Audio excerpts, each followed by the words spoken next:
Hello students, स्वागत है आपका आपके अपनी यूट्यूब चैनल अपनी तो पाठशाला में। आज हम लोग क्लास 7 के साइंस के चैप्टर 4 को स्टार्ट करने जा रहे हैं। चैप्टर का नाम है एसिड बेस एंड सॉल्ट्स। अब चैप्टर को स्टार्ट करने के पहले हम लोग समझते हैं आखिर ये क्या होता है, एसिड बेस और सॉल्ट क्या होता है। जब कभी हम लोग कुछ खट्टा चीज़ खाते हैं तो वो क्या होता है, एसिड होता है। जैसे अगर हम लोग टिकोला खाएं, क्या करें, कच्चा आम को खाते हैं तो वो क्या लगता है, हमें खट्टा लगता है। टमाटर खाते हैं तो उसमें भी क्या होता है, थोड़ा सा खट्टापन लगता है। या इमली खाते हैं वो क्या होता है, खट्टा लगता है। या हम लोग नींबू खाते हैं तो वो क्या होता है, खट्टा। तो जितना भी चीज़ जो खट्टा जिसका टेस्ट होता है वो सारे के सारे क्या होते हैं, एसिड्स होते हैं। वो क्या होते हैं, एसिड्स। अब एसिड्स का नाम सुन के हमें ये चीज़ हमेशा नहीं सोचना चाहिए कि जिससे हम लोग क्या करते हैं, टॉयलेट को क्लीन करने के लिए यूज करते हैं या बैटरी में जो डालते हैं वही सिर्फ एसिड है। हर वो चीज़ जिसका स्वाद क्या होता है, खट्टा लगता हो, वो क्या होता है, एसिड्स होता है। अब क्या होते हैं बेस, हमारे यहाँ तक कि क्या पेट में भी क्या होता है, हाइड्रोक्लोरिक एसिड बनता है। हम लोग पिछले चैप्टर में देख चुके हैं। तो वो भी क्या है, एसिड है। उसका भी टेस्ट क्या होता है, खट्टा होता है। जब कभी भी क्या होता है, हम लोग को इनडाइजेशन हो जाता है तो क्या होता है, हमें खट्टा ढकार आता है। तो वो क्या होता है, हमारे शरीर के अंदर एसिड का फॉर्मेशन हो जाता है, जिसके कारण क्या होता है, हमें खट्टा ढकार आता है। मुझे लगता है आप लोग बेहतर समझ चुके होंगे कि हर वो खट्टी चीज़ क्या होती है, एसिड होती है, जो हम लोग क्या करते हैं, खाते हैं। अब बात करेंगे बेस। बेस क्या होता है, वो जिसका थोड़ा सा तीखा तीखा क्या होगा, तीता टेस्ट आता है। जैसे कभी हम लोग क्या नहाने टाइम क्या होता है, हमारे मुंह में थोड़ा सा फेन चला जाता है, साबुन का फेन चला जाता है, तो उसका स्वाद क्या होता है, थोड़ा सा तीता तीता सा लगता है। तो वो क्या होता है, बेस होता है। या कभी हम लोग क्या करते हैं, अगर इंडाइजेशन हो जाता है तो हम लोग इनो यूज करते हैं। तो इनो भी क्या होता है, थोड़ा सा तीतापन लगता है, तो वो भी क्या होता है, बेस होता है। और हम लोग सॉल्ट से हम लोग सभी परिचित होते हैं। हमारे खाने में क्या होता है, हर एक खाने में क्या होता है, सॉल्ट पड़ता है। हर वो नमकीन चीज़ को बनाने में इसकी ज़रूरत पड़ती है। चलिए हम लोग स्टार्ट करते हैं चैप्टर को। We use in our daily life a large number of substance, lemon, tamarind, common salt, sugar and vinegar. Do they have the same taste? Let us recall taste of some edible substances listed in the table 4.1. If you have not tasted any of these substances, taste it now and enter the result. अब कह रहा है कि हम लोग बहुत सारे चीज़ को डेली खाते हैं। कुछ मीठा चीज़ खाते हैं, कुछ नमकीन चीज़ खाते हैं, कुछ खट्टा चीज़ खाते हैं। तो ये सब का टेस्ट क्या है, एक जैसा रहता है। ये जितने भी फूड आइटम्स हम लोग खाते हैं सबका टेस्ट क्या होता है, बिल्कुल अलग होता है एक दूसरे से। खट्टा हो सकता है, नमकीन हो सकता है, तीता हो सकता है, मीठा हो सकता है। तो ये सब चीज़ क्या होते हैं कि अलग अलग होते हैं। अब कुछ कॉजन दिया हुआ है, do not taste anything unless asked to do so, do not touch anything unless asked to do so. अब कह रहा है कि टेस्ट करने का ये मतलब नहीं है हर एक चीज़ को हम लोग क्या करेंगे, खा के टेस्ट। कुछ पॉइजनस चीज़ भी हो सकते हैं, कुछ चीज़ ऐसा हो सकता है जो हमारे खाने योग्य नहीं है, इसलिए हमें हर चीज़ बिना पूछे बड़ों से नहीं खाना चाहिए। चलिए आगे देखते हैं। अब यहाँ पे कुछ सब्सटेंस दिया हुआ है। अब इसमें क्या हमें बताना है कि क्या ये सॉर है या क्या है, बीटर है। मतलब इसका टेस्ट जो है या तो खट्टा है या तीता है, ये हमें बताना है। तो आप लोग बता सकते हैं आराम से इसका टेस्ट क्या है, खट्टा है या। अब लेमन, लेमन का टेस्ट क्या होता है, लेमन हमेशा क्या होता है, खट्टा होता है। तो ये क्या हो गया, सॉर हो गया। ये क्या हो गया, सॉर हो गया। ऑरेंज जूस, ऑरेंज जूस भी हम लोग पीते हैं तो ये क्या होता है, ये भी क्या होता है, सॉर होता है, खट्टा होता है। ऑरेंजेस क्या होते हैं, खट्टे होते हैं।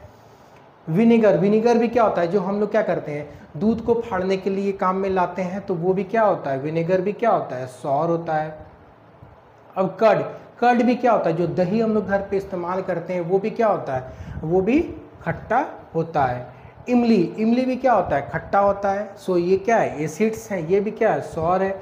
अब शुगर का क्या टेस्ट होता है, ये क्या होता है, स्वीट होता है। मतलब ये क्या होता है, स्वीट होता है। शुगर कैसा होता है, स्वीट होता है। अब आंवला, आंवला कॉमन सॉल्ट, कॉमन सॉल्ट क्या होता है, ये सॉल्ट होता है। ये क्या होता है, सॉल्टी होता है। ये क्या होता है, ना तो सॉर होता है ना तो बीटर होता है। कभी नमक हम लोग खाते हैं तो क्या होता है, ना तो ये खट्टा लगता है ना तो ये तीता लगता है, ये क्या लगता है, नमकीन लगता है। तो इसका स्वाद बिल्कुल अलग है। आंवला, आंवला क्या होता है, आंवला ये भी सॉर टेस्ट है, मतलब इसका भी खट्टा स्वाद आता है। बेकिंग सोडा, बेकिंग सोडा हम लोग क्या करते हैं, केक वेक बनाने में यूज करते हैं, इडली बनाने में यूज करते हैं। तो इसका टेस्ट क्या होता है, ये बीटर होता है। ये क्या होता है, बीटर होता है। बीटर से मतलब क्या हो गया, ये बेस होता है। अब ग्रेप्स, ग्रेप्स क्या होता है, अंगूर जो होते हैं वो क्या होते हैं, खट्टे होते हैं, तो अंगूर क्या हो गया, सॉर हो गया। अनराइप मैंगो, अनराइप मैंगो क्या हो गया, कच्चा आम जो हम लोग खाते हैं। तो पके हुए आम क्या होते हैं, मीठे होते हैं, लेकिन कच्चे आम क्या होते हैं, खट्टे होते हैं, ये एसिड्स होते हैं, तो ये क्या हो गया, सॉर हो गया। अब ककम्बर, ककम्बर क्या हो गया, खीरा, खीरा कैसा लगता है हमें, ये भी क्या होता है, एसिडिक लगता है, थोड़ा सा खट्टा लगता है कि तीता लगता है, इसका टेस्ट जो है वो क्या, अदर है, ये इसका टेस्ट क्या हो गया, अदर हो गया, इसका टेस्ट ना तो तीता लगता है ना तो खट्टा लगता है।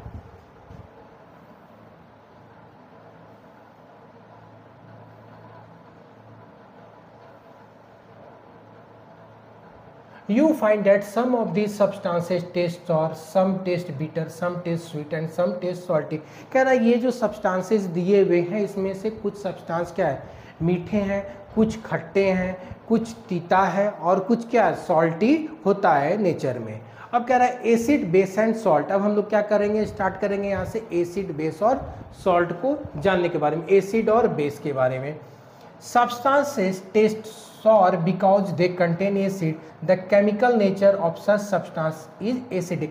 कह रहा है कि वैसे सामान जो लगते हैं खट्टे खाने में, जो हमें खट्टे लगते हैं वो क्या होते हैं, एसिडिक होते हैं। वो क्या होते हैं, एसिडिक होते हैं, और इसका जो नेचर होता है वो क्या होता है, एसिडिक होता है। और ऐसे सब्सटेंस को हम लोग क्या कहते हैं, एसिड्स कहते हैं। मतलब हर चीज़ जो खट्टा लगता है वो एसिड्स होते हैं और उसका नेचर क्या होता है, एसिडिक होता है। आखिर ये जो वर्ड आया एसिडिक, ये क्या है, ये एक लैटिन वर्ड है जो क्या हो, किस वर्ड से आए हैं, एसिड, जिसका मतलब क्या होता है, सॉर। मतलब जो वर्ड है एसिड, ये किससे बने हुए हैं, ये एक लैटिन वर्ड है जिसका मतलब होता है खट्टा। मतलब खट्टे चीज को हम लोग एसिड्स बोलते हैं।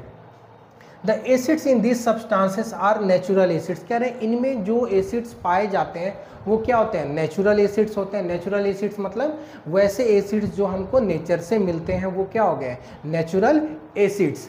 What about the baking soda, does it also taste sour. कह रहा है क्या जो बेकिंग सोडा के बारे में क्या है, क्या ये भी हमें खट्टा लगता है, तो ऐसा नहीं है। It does not taste sour, it means that it has no acidic in it, it is bitter in taste. कह रहा है ये जो है खट्टा बिल्कुल भी नहीं होता, इसका जो टेस्ट होता है वो थोड़ा सा तीता लगता है। इसका टेस्ट जो है थोड़ा सा तीता लगता है। तो तीता लगने का मतलब क्या है कि ये बेसिक होते हैं। ये क्या है, बेस है। इसका नेचर क्या है, बेसिक है, और ये क्या है, एक बेस सब्सटेंस है। If you rub it's solution between fingers it feels सोपी। अब कह रहा है कि अगर तुम इसको क्या करोगे, कि अगर तुम इसको रब करोगे तो क्या होगा, ये सोपी लगेगा। मतलब बेस जो होते हैं वो क्या होते हैं, थोड़ा सा सोपी लगता है, मतलब चिकनापन लगता है। जब भी क्या होता है हम लोग साबुन लगाते हैं तो क्या होता है, वो स्लिपरी इन नेचर होता है, मतलब थोड़ा सा चिकनापन लगता है, वैक्स के टाइप का लगता है। तो वो एक नेचर होता है बेस का कि वो चिकना लगता है। Generally substance like this which are bitter in taste and feel soapy on touching are known as base. The nature of such substance is called basic। अब कह रहा है कि ऐसे सब्सटेंस जिसका टेस्ट तीता लगता हो और थोड़ा सा क्या होगा, सोपी, मतलब अगर उसको हम टच करेंगे तो वो क्या होगा, थोड़ा सा चिकनाहट लगेगा, तो वैसे सब्सटेंस क्या होते हैं, बेस होते हैं। और उनका नेचर कैसा होता है, बेसिक इन नेचर होता है। Special types of substances are used to test whether a substance is acidic or basic. These substances are known as indicators। अब कह रहा है कि हम लोग किसी भी चीज़ को कि वो एसिडिक है या बेसिक है, हर किसी चीज़ को हम लोग टेस्ट करके नहीं बता सकते हैं कि ये खट्टा है या तीता है। तो हम लोग क्या करते हैं, कुछ इंडिकेटर्स होते हैं। इंडिकेटर्स क्या काम करते हैं, वो हमें ये पता लगाने में मदद करते हैं कि कोई भी जो सब्सटेंस है वो क्या है, एसिडिक है या बेसिक है। तो कुछ जो हमारे खाने पीने के चीज़ हैं वो तो हम टेस्ट से पता लगा लेते हैं कि ये खट्टे हैं या तीते हैं, तो उससे क्या होता है कि हमें पता चल जाता है कि ये एसिडिक है या बेस है। लेकिन दुनिया में और भी बहुत सारे सब्सटेंस हैं जिनको पता लगाने के लिए हम लोग क्या करते हैं, इंडिकेटर्स का यूज करते हैं। और इंडिकेटर्स का काम ही यही होता है कि वो क्या करते हैं, अपना प्रॉपर्टीज में कुछ चेंज करते हैं। उनके प्रॉपर्टीज को रीड आउट करते हुए हम लोग ये चीज को पता कर सकते हैं कि जो सब्सटेंस है जिसपे हम टेस्ट कर रहे हैं वो क्या है, एसिड है या बेस है। अब कुछ जो इंडिकेटर्स होते हैं वो क्या होते हैं, अपना कलर चेंज कर देते हैं। जब हम लोग क्या करते हैं एसिडिक या बेसिक सॉल्यूशन में उसको डालते हैं तो वो अपना क्या करते हैं, कलर को चेंज करने लगते हैं। कुछ जो इंडिकेटर्स हैं, नेचुरल इंडिकेटर्स हैं, वो क्या है, टर्मरिक है, लिटमस है, चाइना रोज पेटल्स है। ये कुछ जो है टर्मरिक हम लोग घर में यूज करते हैं, खाना बनाने में क्या होता है हल्दी का यूज करते हैं।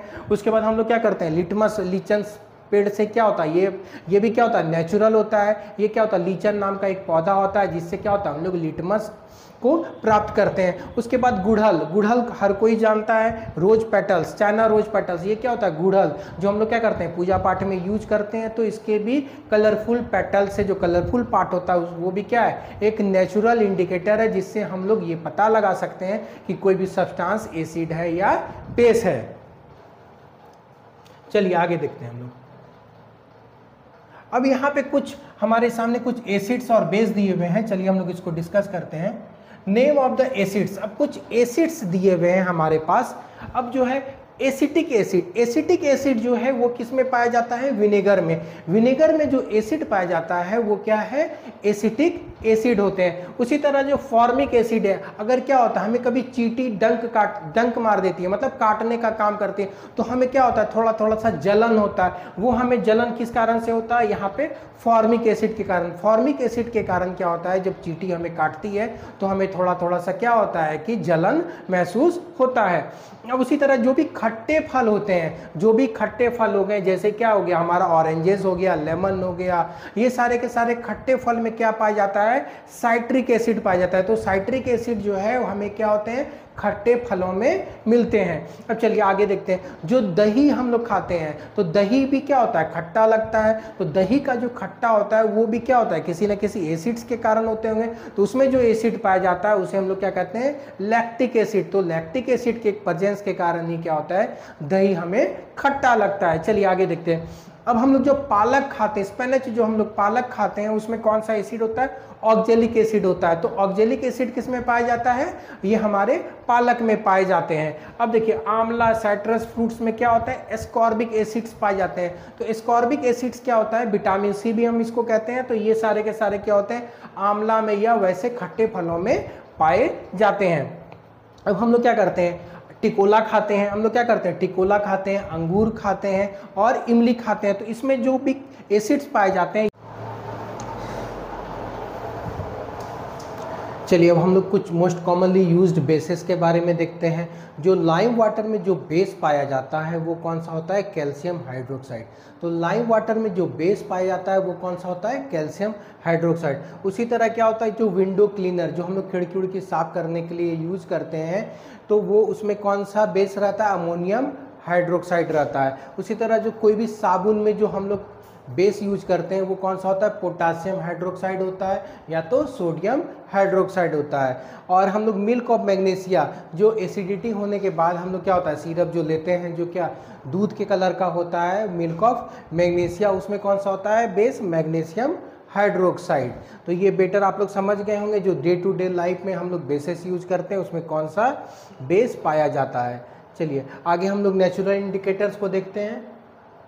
The most commonly used natural indicator is litmus. कह रहा है कि जो मोस्ट कॉमनली यूज्ड इंडिकेटर है वो कौन सा है, लिटमस है। और ये हमें कहाँ से मिलता है, इसको हम लोग कहाँ से एक्सट्रैक्ट करते हैं, इसको हम लोग एक्सट्रैक्ट करते हैं लीचन से। तो हम लोग इसको एक्सट्रैक्ट जो है वो लीचन से करते हैं। कह रहा है when added to an acidic solution it turns red and when added to basic solutions it turns blue. कह रहा है कि जब लीचन्स पे हम लोग क्या करते हैं, एसिड को डालते हैं तो ये क्या करता है, रेड कलर में चेंज हो जाता है। ये किस में चेंज हो जाता है, ये रेड कलर में चेंज हो जाता है। उसी तरह हम लोग क्या करते हैं, बेस में जब बेस को जब हम क्या करते हैं लिटमस पे डालते हैं तो वो ब्लू कलर में चेंज हो जाता है। तो ये क्या करता है, कलर जो चेंज है ये इससे हम लोग क्या होता है, इंडिकेशन मिलता है कि ये जो सब्सटेंस है वो एसिड है या बेस है। It is available in the form of solution और in the form of strip of paper known as the litmus paper. कह रहा है कि ये या तो ये या तो क्या होता है कि सॉल्यूशन के फॉर्म में अवेलेबल होता है या तो पेपर के फॉर्म में अवेलेबल होता है, जिसको हम लोग क्या करते हैं लिटमस पेपर कहते हैं। पेपर का स्ट्रिप रहता है जिसको हम लोग क्या करते हैं लिटमस पेपर बोलते हैं, तो उसमें क्या करता है ये अवेलेबल रहता है। It is available as a red and blue litmus paper. कह रहा है कि ये जनरली दो कलर में अवेलेबल होता है, रेड और ब्लू। तो एसिड क्या करता है, जब हम लोग ब्लू लिटमस पेपर में एसिड देंगे तो वो किसका कलर वो किस में चेंज हो जाता है। यहाँ हम लोग देख चुके हैं कि एसिड जब डालेंगे तो वो क्या होता है रेड हो जाता है।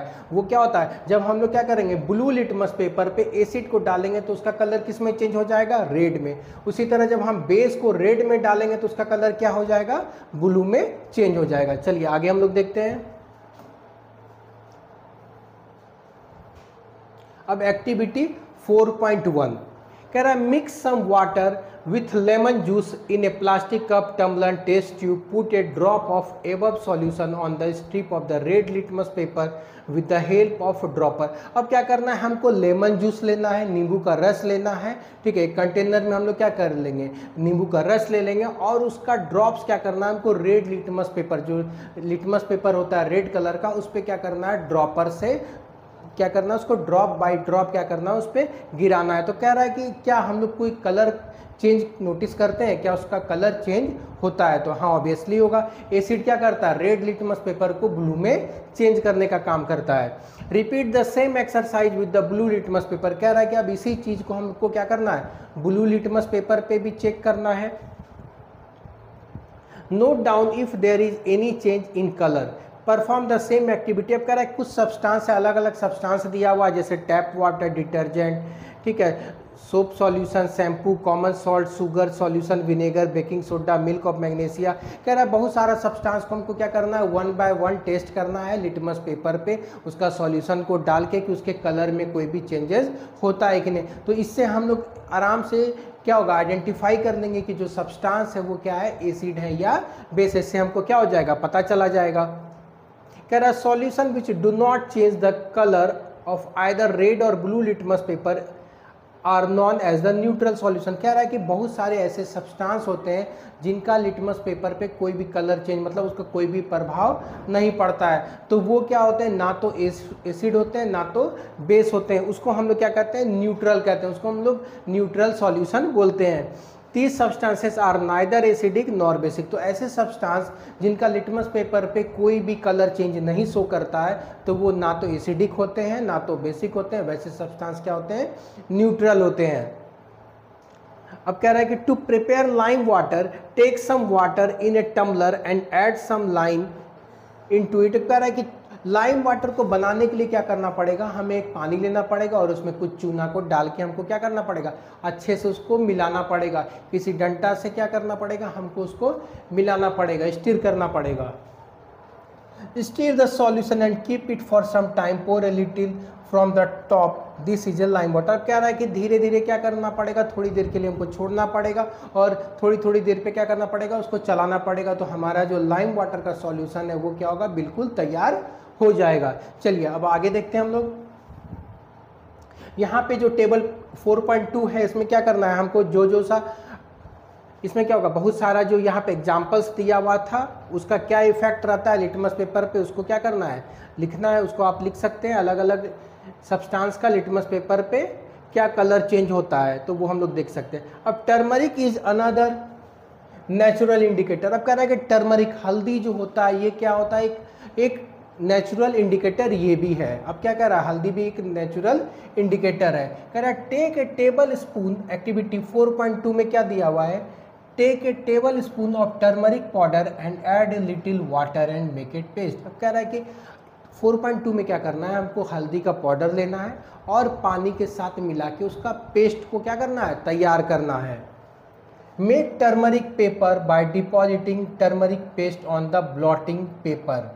अब कह रहा है कि ब्लॉटिंग पेपर पे क्या करना है जो पेस्ट हम लोग तैयार किए हुए हैं क्या करते हैं जो हल्दी को घोल के हम लोग क्या किए एक पेस्ट सा तैयार किए वो ब्लॉटिंग पेपर पे क्या करना है लगाना है, उसको पेस्ट को क्या करना अच्छे से उसके ऊपर लगाना है।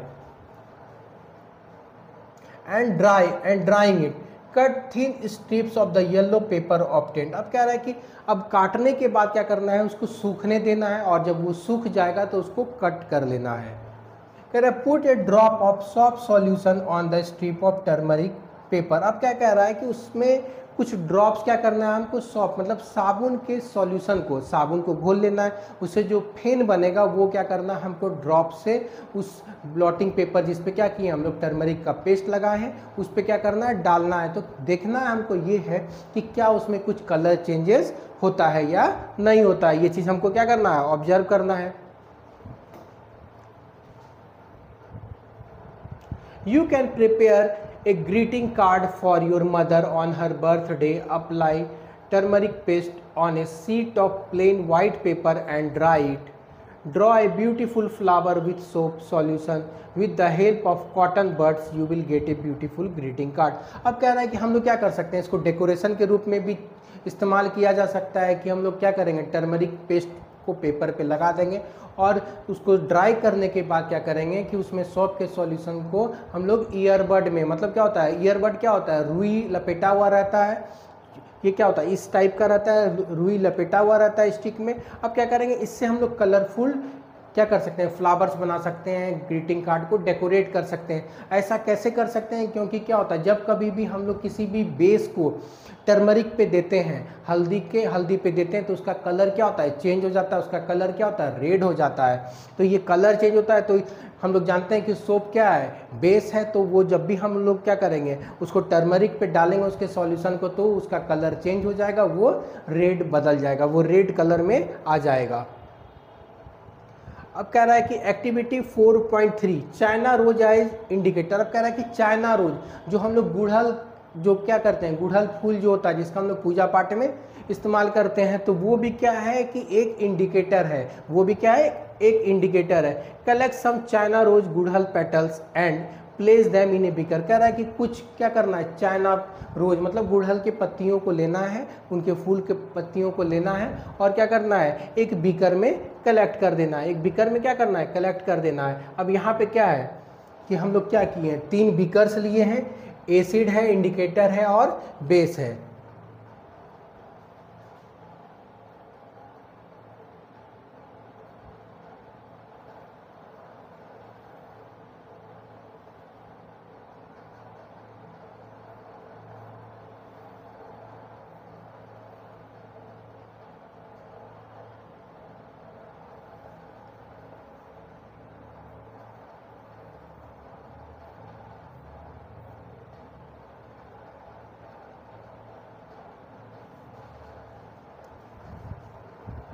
अब कह रहा है keep the mixture for some time till water becomes coloured, use the coloured water as an indicator. कह रहा है कि जो कलर वाटर हम लोग बीकर में तैयार किए हैं उसको इंडिकेटर के रूप में क्या करना है, हमको इस्तेमाल करना है।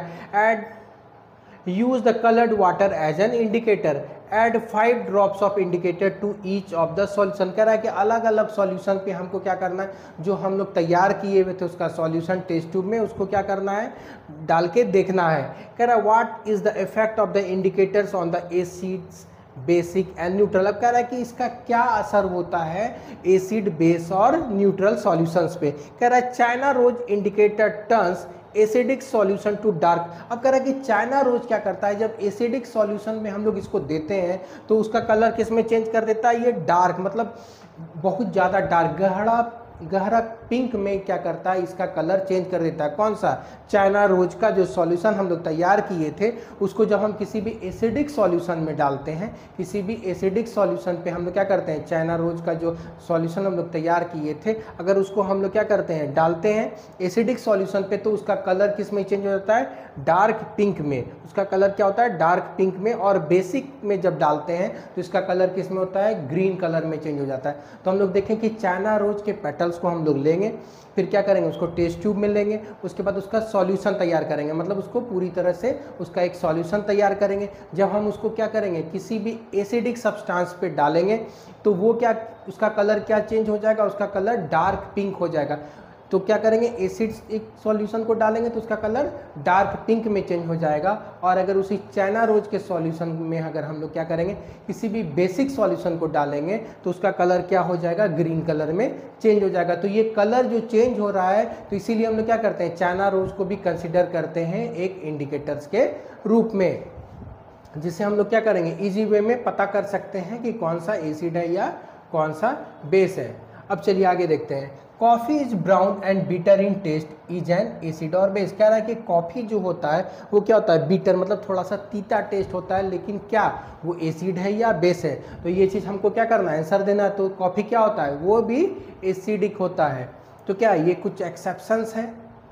कर activity 4.4, The teacher is requested to get the dilute solution of the following chemicals from his or her school laboratory to form a nearby school hydrochloric acid, sulfuric acid, nitric acid, acetic acid, hydroxide, ammonium hydroxide, calcium hydroxide। अब इसका क्या असर पड़ेगा। अब कह रहा है कि डाइल्यूट हाइड्रोक्लोरिक एसिड का इफेक्ट क्या पड़ेगा। अब एसिड है तो लिटमस पेपर पे क्या हो जाएगा, एसिड किस में चेंज हो जाता है, तो रेड में चेंज हो जाता है। अब इसका टर्मरिक पे क्या असर पड़ेगा। अब ये क्या है, एसिड है तो टर्मरिक पे क्या होता है, बेस का कलर चेंज हो जाता है रेड में, एसिड पे इसका कोई असर नहीं पड़ता है, तो ये क्या हो जाएगा, सेम कलर में रह जाएगा, कोई भी चेंजेस नहीं होगा। Effect on the China rose. अब क्या कर रहा है, एसिड किस में चेंज हो जाता है, अगर हम लोग एसिड डालेंगे तो क्या होता है, वो डार्क पिंक हो जाता है, डार्क पिंक हो जाता है। तो यहाँ पे इसका क्या हो जाएगा, कलर में क्या चेंजेस आ जाएगा, डार्क पिंक हो जाएगा। अब चलिए यहाँ पे देखते हैं कुछ, यहाँ पे कुछ सॉल्यूशंस दिया हुआ है और इसका इनिशियल कलर और फाइनल कलर हमको क्या करना है, पता करना है। अब कह रहा है कि शैम्पू, शैम्पू क्या होगा, इसका इनिशियल कलर और फाइनल कलर में क्या हो जाएगा। शैम्पू क्या है, एक बेस है, शैम्पू क्या है, एक बेस है। तो अगर हम लोग इसको किस में यूज करेंगे, अगर टर्मरिक में यूज करेंगे तो क्या हो जाएगा, बेस हो जाएगा, तो इसका कलर क्या हो जाएगा, रेड हो जाएगा। उसी तरह अगर हम लोग लेमन जूस करेंगे तो लेमन जूस का कोई भी असर नहीं होगा। उसी तरह अगर हम लोग सोडा वाटर का यूज करेंगे तो सोडा वाटर क्या होता है, एसिडिक होता है। तो सोडा वाटर एसिडिक होता है तो क्या होगा, इसका भी कोई कलर, इसका क्या हो जाएगा, कोई कलर चेंज नहीं होगा। उसी तरह सोडियम हाइड्रोजन कार्बोनेट सॉल्यूशन, तो ये क्या हो जाएगा, इसका कलर भी क्या हो जाएगा, हम लोग जब चेंज करेंगे तो इसका कलर क्या हो जाएगा कि रेड हो जाएगा। उसी तरह विनेगर क्या होता है, एसिड होता है, तो इसका भी कोई कलर चेंज नहीं होगा। तो ये कुछ एग्जांपल्स दिए हुए हैं, इसको हम लोग कर लेंगे। चलिए आगे देखते हैं। As you familiar with the term acidic rain, अब हम लोग देखेंगे कि आखिर एसिडिक रेन क्या होता है।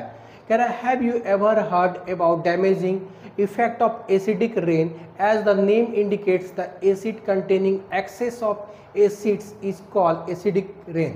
अब कह रहा है कि जब बारिश होती है तो अगर क्या होता है, उसमें कुछ एसिड्स मिल जाते हैं। अब उसमें क्या होता है, कुछ एसिड्स मिल जाते हैं, तो वैसे रेन को हम लोग क्या कहते हैं, एसिडिक रेन कहते हैं। जो क्या होता है, बहुत हार्मफुल होता है, ये बहुत सारे में क्या होता है, हिस्टोरिकल मोनूमेंट्स को डैमेज करने का काम करता है, ठीक है ना। अब ये आखिर जो होता है, जो बारिश होती है, ये एसिडिक कैसे हो जाता है, मतलब ये जो है ये क्या होता है, एसिडिक कैसे हो जाता है, तो इसको हम लोग देखेंगे। तो जो पॉल्यूशन होता है, ठीक है ना, sulphur dioxide, carbon dioxide, nitrogen dioxide, तो ये क्या होता है कि ये जब गैसेस, जब बारिश होती है तो ये गैसेस क्या होता है कि वाटर ड्रॉप के साथ मिल जाते हैं, और क्या होता है कि ये जो रेन होता है उसको कन्वर्ट कर देता है एसिडिक रेन में। तो जो क्या करते हैं, ये मोनूमेंट्स को डैमेज करने का काम करते हैं।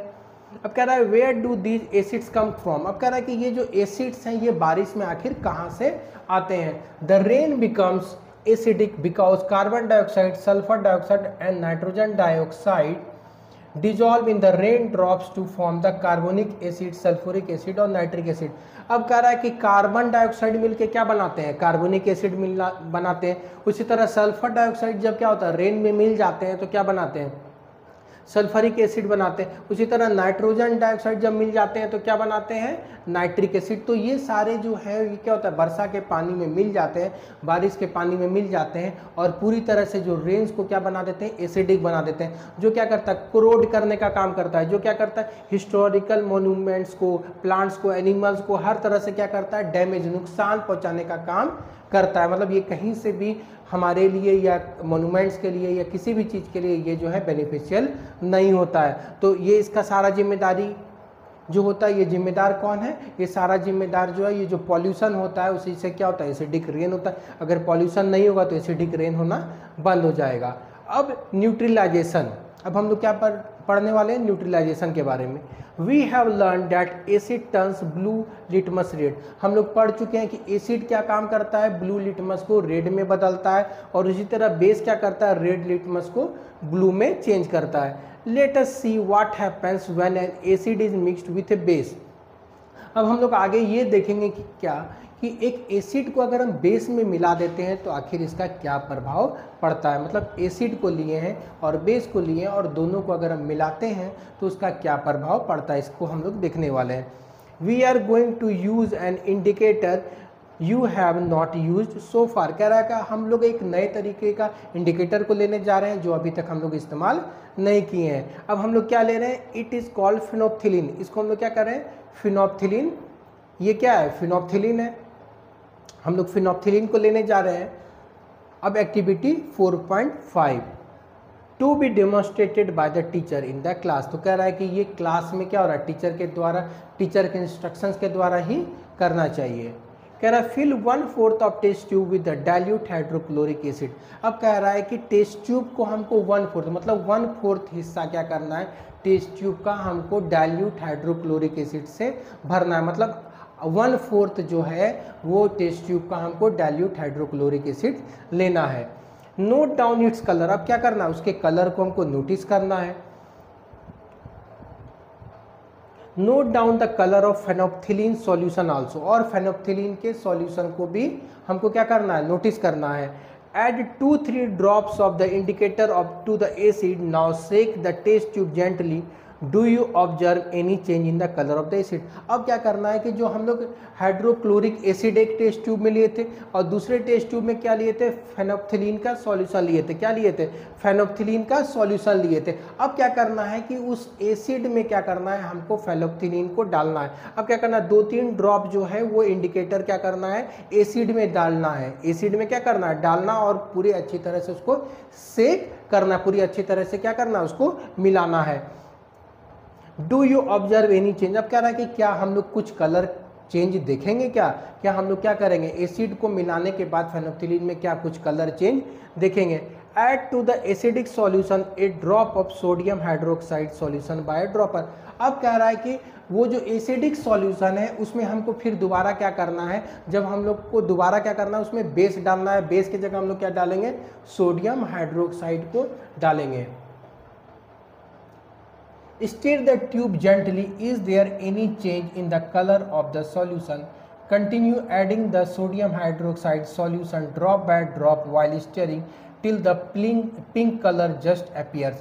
अब कह रहा है कि वो एसिडिक सॉल्यूशन में जब हम लोग बेस के सोडियम हाइड्रोक्साइड को बूंद बूंद करके मिलाएंगे, धीरे धीरे क्या करेंगे, उसको सेक करने का काम करेंगे, तो ये हम लोग ऑब्जर्व करेंगे कि उसका कलर जो है वो क्या होता है, पिंक कलर में धीरे धीरे चेंज हो जाता है। तो किस में चेंज हो जाता है, पिंक कलर में।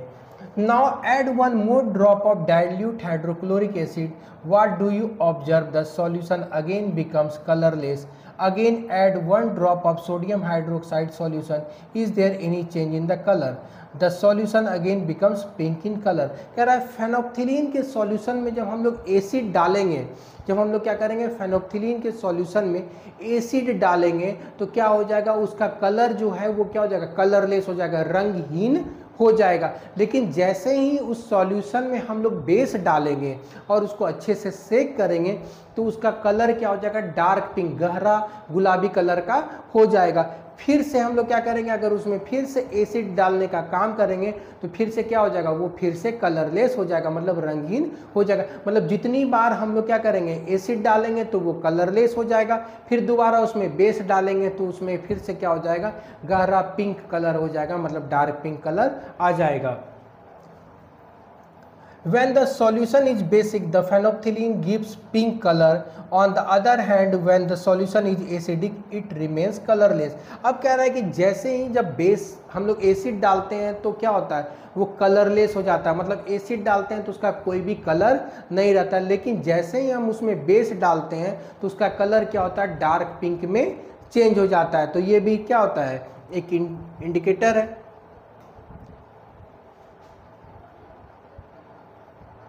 कह रहा है when an acid solution is mixed with the basic solution both the solution न्यूट्रलाइजेज the effect of each other. कह रहा है जब एसिडिक सॉल्यूशन में हम लोग बेसिक सॉल्यूशन डालते हैं तो क्या करता है कि डिस्ट्रॉय कर देता है, मतलब ना तो अब उसमें एसिड का प्रॉपर्टी रहता है ना तो अब उसमें बेस का प्रॉपर्टी होता है, मतलब दोनों का प्रॉपर्टी पूरी तरह से डिस्ट्रॉय होता है, खत्म हो चुका होता है। When an acid solution and a base solution are mixed in a suitable amount, both the acidic nature of the acid and the basic nature of the base are destroyed. The resulting solution is neither acidic nor basic. तो कह रहा है कि जो solution जो अब तैयार हुआ है वो ना तो अब एसिडिक रह चुका है ना तो बेसिक रह चुका है, मतलब दोनों एसिड और बेस जो मिलाया गया था फिक्स प्रोपोर्शन में वो दोनों का प्रॉपर्टीज बिल्कुल समाप्त हो चुका होता है। Touch the test tube immediately after the neutralization. What do you observe? In neutralization reaction, heat is always produced. अब कह रहा है कि न्यूट्रलाइजेशन रिएक्शन में हमेशा क्या होता है, हीट प्रोड्यूस होता है, मतलब क्या होता है, हीट निकलता है। कह रहा है the evolve heat raises the temperature of the reaction mixture. अब कह रहा है जो ये रिएक्शन हो रहा था एसिड और बेस को मिलाने के बाद क्या होता है कि दोनों को मिलाने के बाद क्या होता है, ये जो एसिड तैयार होता है वो ना तो एसिडिक रह जाता है ना तो बेसिक रहता है। अब लेकिन जो हीट इवॉल्व होता है मतलब दोनों को मिलाने के बाद क्या होता है कि टेम्परेचर इंक्रीज कर जाता है, वो दोनों के मिलाने से क्या होता है टेम्परेचर बढ़ जाता है। कह रहा है in neutralization reaction a new substance is form, this is called salt. Salt may be acidic basic or neutral in nature, thus neutralization can be defined as follows. अब कह रहा है कि जो नया प्रोडक्ट तैयार होता है एसिड और बेस को मिलाने के बाद वो क्या होता है कि सॉल्ट होता है, मतलब जो सॉल्ट तैयार होता है वो कैसे तैयार होता है, एसिडिक और बेस को तैयार, मतलब एसिड और बेस को मिलाने से जो तैयार होता है वो क्या होता है, सॉल्ट होता है। अब सॉल्ट क्या होता है, एसिडिक भी हो सकता है, बेस भी हो सकता है या तो न्यूट्रल भी हो सकता है। इसको हम लोग क्या करेंगे क्लास 10th में देखेंगे कि ये आखिर जो है कब एसिडिक होता है, कब बेस होता है और कब न्यूट्रल होता है। तो हम लोग आगे 10th क्लास में इसको डिस्कस करेंगे। The reaction between an acid and base is known as neutralization.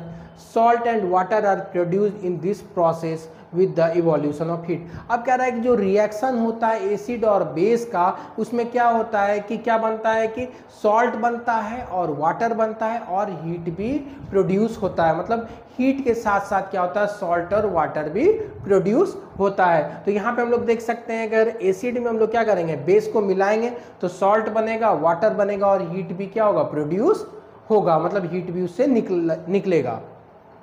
अब जो हम लोग कॉमन सॉल्ट खाते हैं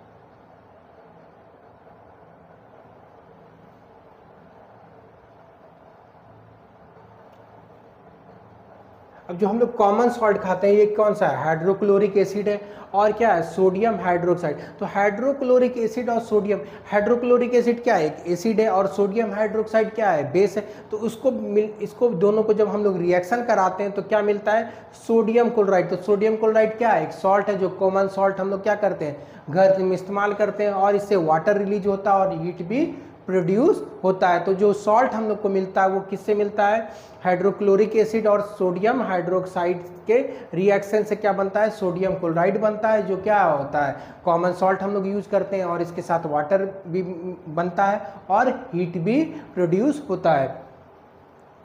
अब कह रहा है न्यूट्रलाइजेशन इन एवरीडे लाइफ। अब कह रहा है जो न्यूट्रलाइजेशन होता है डे टू डे लाइफ में उसके बारे में हम लोग देखेंगे।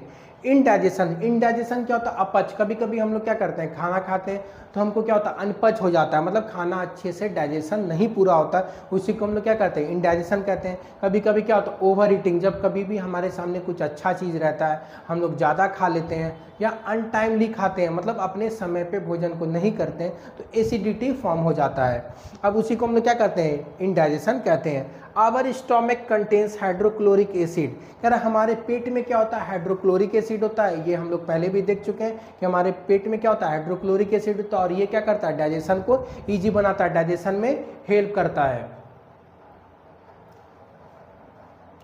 But too much of acid in the stomach causes indigestion. कह रहा है लेकिन बहुत ज़्यादा क्या हो जाएगा, हमारे पेट में अगर एसिड बन जाएगा तो ये क्या होता है, इनडाइजेशन, मतलब अपच हो जाता है, हमको डाइजेशन पूरा, हमारा ढंग से डाइजेशन पूरा नहीं होता है। और कभी कभी क्या होता है, ये बहुत ज़्यादा पेनफुल भी होता है, मतलब तकलीफ भी होता है, जिसको एसिडिटी हो जाता है तो बहुत तकलीफ हो जाता है। To relieve indigestion we take an antacid such as milk of magnesia which contain magnesium hydroxide neutralizes the effect of excessive acid। अब कह रहा है कि जब हमको एसिडिटी हो जाता है तो उस समय हम लोग क्या करते हैं, न्यूट्रलाइज करने के लिए उसमें बेस को हमको क्या होना, बेस लेना पड़ता है। तो बेस के लिए हम लोग क्या करते हैं, मैग्नीशियम हाइड्रोक्साइड लेते हैं, मतलब मिल्क ऑफ मैग्नीशिया लेते हैं, जो क्या करता है, वो हमारे पेट के हाइड्रोक्लोरिक एसिड के साथ रिएक्शन करता है और क्या कर देता है, एसिड को न्यूट्रलाइज करने का काम करता है, जिससे हमारे पेन में जो एसिड बना, एसिडिटी हुआ था उसमें रिलीफ मिलता है और पेन में भी रिलीफ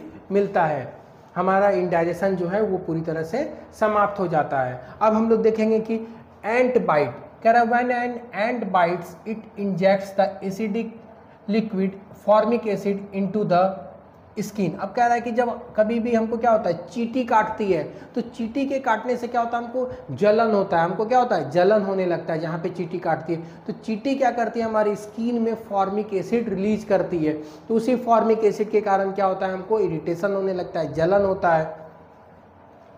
कह रहा था effect of acid can be neutralised bye rubbing the moist baking soda. अब कह रहा है कि इसको हम लोग न्यूट्रलाइज कैसे किया जा सकता है, बेकिंग सोडा का पेस्ट बना के, जहाँ पे चींटी काटी है उसको न्यूट्रलाइज हम लोग कर सकते हैं। तो इस न्यूट्रलाइज करने में क्या हो जाता है, हमको वो क्या होता है, जो फॉर्मिक एसिड है उसमें हम लोग बेस डालते हैं तो वो क्या होता है, न्यूट्रलाइज हो जाता है, जिससे जो चींटी के काटा हुआ जलन था वो क्या होता है, समाप्त हो जाता है। अब soil treatment, excessive use of chemical fertilisers make the soil acidic. अब कह रहे हैं कि हम लोग बहुत ज़्यादा अगर क्या होगा, मिट्टी में, खेत में अपने फर्टिलाइजर्स को डालेंगे तो वो क्या हो जाएगा, बहुत ज़्यादा एसिडिक हो जाएगा। अगर हम लोग फर्टिलाइजर्स को डालेंगे तो क्या हो जाएगा, एसिडिक हो जाएगा। Plant do not grow well when the soil is either too acidic or too basic. अब कह रहा है कि अगर मिट्टी क्या हो जाएगा, बहुत ज़्यादा एसिडिक या बेसिक हो जाती है तो उसमें फसल अच्छे से नहीं उगता, मतलब उसका उपजाऊपना खत्म हो जाता है, मतलब प्रॉपरली ट्रीज या प्लांट्स जो होता है, क्रॉप्स जो होता है वो ग्रो नहीं कर पाता। तो हमको क्या करना पड़ेगा, वो जो सॉइल एसिडिक हो गया उसको न्यूट्रलाइज करना पड़ता है। तो उसको न्यूट्रलाइज करने के लिए हम लोग क्या करते हैं, क्विक लाइम, या जिसको हम लोग क्या करते हैं, कैल्शियम ऑक्साइड कहते हैं, या तो सॉल्ट लाइम या कैल्शियम हाइड्रोक्साइड, इसका इस्तेमाल करते हैं। तो क्या करते हैं, एसिडिक को हम लोग क्या करते हैं, जो एसिडिक सॉइल हो गया था उसको न्यूट्रलाइज करने के लिए हम किसका यूज करते हैं, क्विक लाइम या तो सॉल्ट लाइम का इस्तेमाल करते हैं उसको न्यूट्रलाइज करने के लिए, क्योंकि ये दोनों क्या है, बेस हैं। उसके बाद अगर सॉइल क्या हो जाएगा, बेसिक, अगर क्या हो जाएगा, बेसिक हो जाएगा तो उसमें हम लोग ऑर्गेनिक मैटर डालते हैं, कंपोस्ट डालते हैं, जो क्या करता है, सॉइल को न्यूट्रलाइज करता है, मतलब पूरी तरह से उसको क्या करता है, बेस के साथ हम लोग एसिड डालते हैं, कंपोस्ट, तो वो क्या होता है, न्यूट्रलाइज कर देता है, फिर से सॉइल अपना फर्टिलिटी गेन कर लेता है। अब factory waste, the waste of many factories contain acids. अब कह रहा है कि जो फैक्ट्रीज से जो क्या होता है कि जो वेस्ट रिलीज होता है, डिस्पोज करते हैं, उसमें क्या होता है, बहुत सारा एसिड्स रहता है। If they are allowed to flow into the water bodies the acid will kill the fish and other organism. The factory waste are therefore neutralised by the adding basic substance. अब कह रहा है जो factory से dispose, मतलब क्या होता है कि जो अनवांटेड सब्सटेंस क्या होता है कि पानी के साथ रिलीज किया जाता है वो काफ़ी एसिडिक रहता है, तो वो जो क्या होगा कि वाटर बॉडीज़ में रिलीज हो जाएगा तो पूरे वाटर बॉडीज़ को क्या कर देगा, एसिडिक बना देगा, जिसके कारण क्या होता है जो एक्वेटिक लाइफ्स हैं वो पूरी तरह से प्रभावित हो जाएंगे। जो उसमें फिशेस हैं, जो उसमें क्या होता है कि प्लांट्स, एक्वेटिक प्लांट्स हैं, उनको ये क्या करेगा, नुकसान पहुंचाएगा। तो इसीलिए क्या होता है कि वो जो वाटर को रिलीज किया जाता है, एसिडिक वाटर को, वो रिलीज करने के पहले उसको न्यूट्रलाइज किया जाता है, ताकि क्या होगा जब वो बहे और किसी बड़े नदी तालाब में जाके मिले तो वो क्या होगा कि पूरी तरह से न्यूट्रलाइज हो, जिसके कारण से क्या होगा वो किसी भी एक्वेटिक लाइफ को कोई भी नुकसान नहीं पहुंचाए। तो यहाँ पे हम लोग क्या करते हैं, इस चैप्टर को, ये चैप्टर हमारा जो है ये समाप्त होता है, एसिड, बेस और सॉल्ट। अगर आपको ये वीडियो अच्छा लगा हो तो आप इसको लाइक कीजिएगा और चैनल को दोस्तों के बीच क्या करिएगा, शेयर करिएगा, सब्सक्राइब कीजिएगा। और हम लोग क्या करेंगे, इसी तरह 7 के बाद 8, 9, 10 तक का क्या करेंगे, हम लोग साइंस, मैथ्स, SST सब हिंदी सबको क्या करेंगे, कवर अप करते जाएंगे class wise class. Okay, thank you.